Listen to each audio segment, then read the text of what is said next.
So, ayan. Let's go. Mag-open na tayo ng box of happiness from Ma'am Jazz Quinones.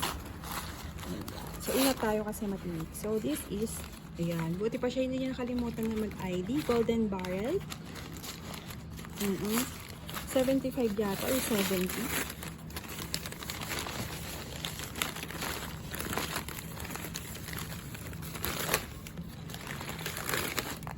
Maliit lang pala siya. So, ayan. Sakto lang siya sa price niya. Ayan. Kasi nakabili ako dati sa, ano yun, yung maraming mga cactus sa Living Gifts. Malaki na siya, 150 yata. Yun lang, namatay. Ayan. So, Golden Barrel. Matagal-tagal pa tong lalaki. Kaya kung ako sa inyo, bumili na kayo ng dito. So, yung iba dito, mga 50 pesos lang. So, ayan. Old Lady. One of our favorite sa ating mga succulent.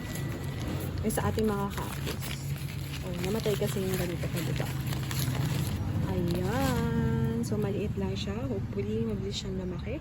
Hindi pa siya ganun ma-hairy. Kasi yung sa akin na nasusuklay ko, diba? Ayan, maliit. Hindi siya ganun kaano. May klipa ang kanyang buhok.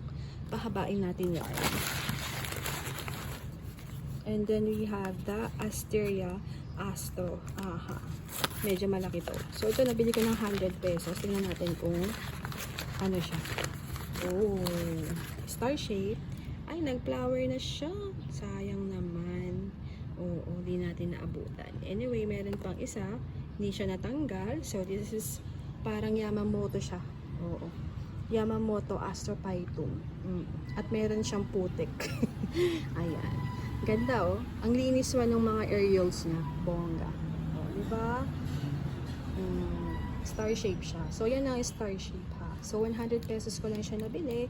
And, mga mura na lang din naman ang mga Asteria ngayon. Diba?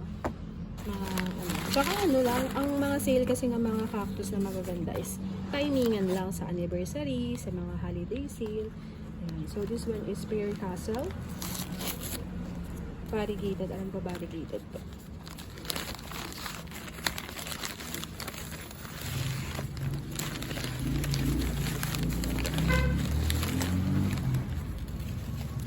Ang ganda. Ganito yung nakikita ko sa kinakainan namin yung restaurant. Na maraming mga ganito. May hindi var. Yun lang. Yun yung kinakainan namin dito sa Cabanatuan. Ganda niya. So, 50 pesos pa lang ito. Parang pamigay sale na si Madam that time. So, this is columnar Chinese barrel. Trichoceros columnar Chinese barrel. Ay, parang pinag-effortan yung name. Thank you so much, Ma'am Jazz. Ayan.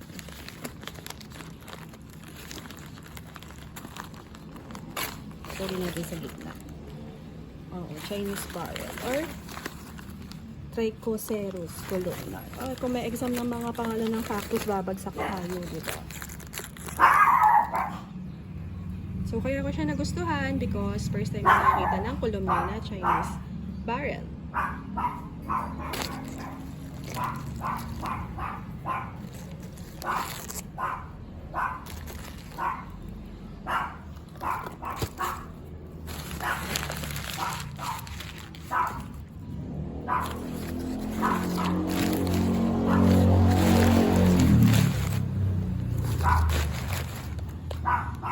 This is Fingers Copper King. Tingnan natin. Ingay ni Happy. Happy! Fingers Copper King. Yung palette ID niya, parang ito yung hinahanap ko. Diba? Ganito yung malaki ko eh. So, nagustuhan ko siya. So, walang kumukuha. Di ako na lang. Diba? Malaki na yung ganito ko. Tingnan natin yung ID kasi hindi ko kabisado. Fingers Copper King.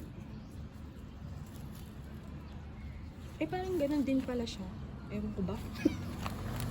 So, mapula kasi siya eh. Yung isa kasi namutla na yung nandito. So, this is Matsuway. Or, kilala ko siya Timbel. Basta ang tatanda ko sa kanya. Parang si Timbel.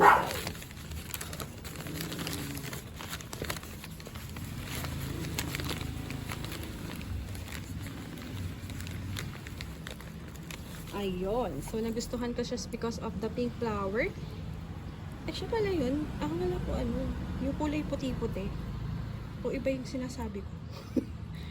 Ayan. So, may nakikita kasi ko yung puti-puti siya na ganito. Oo, yung maliliit na madami. Nagka-clamp. Oo, hindi ko alam kung alam nyo ba yung aray ko. Lolo. OA. OA kami. And then we have the orange rainbow or the Echinoceros sp. Oh, orange rainbow.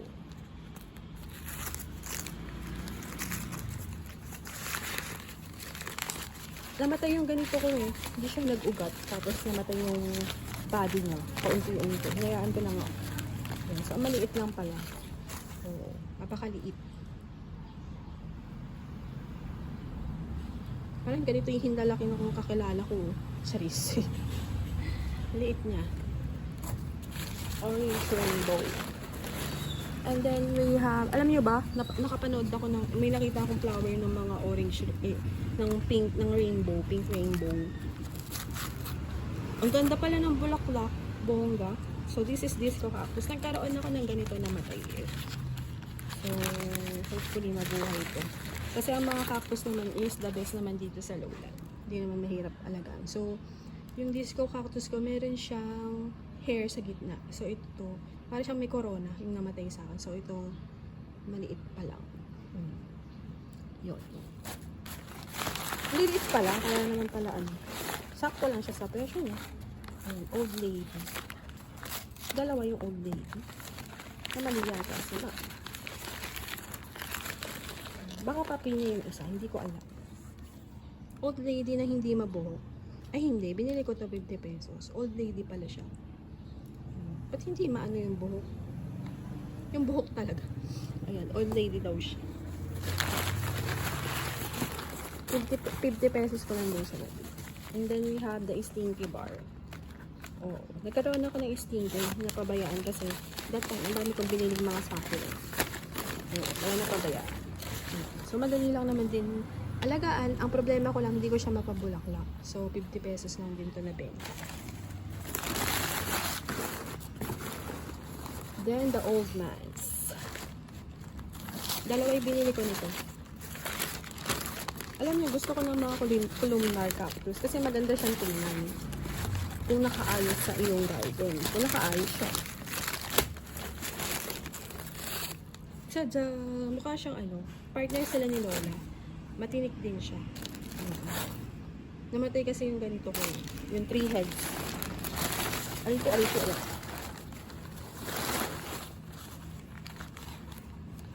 So then, another old man. So, this is the last. Ayan. So, ayun. Old man. Tada. Bugs. Ayaw hawakan ba? Matusok tayo. Ayan. Ayan. Si old mines. Ang hirap itanim nito, best. So, yun ang ating mga nabiling cactus from Just Kinomes. So, I hope nag-enjoy kayo sa ating unboxing today. And if you do, please don't forget to hit the like and subscribe button. So, ayun. Diba? Ang pinaka nagustuhan ko pa rin, syempre, ang Astro. Other than that, is okay naman sila lahat. Ayun. So, yun lang. This is your nurse Pantita saying God bless po at lagi mag-ingat. Bye!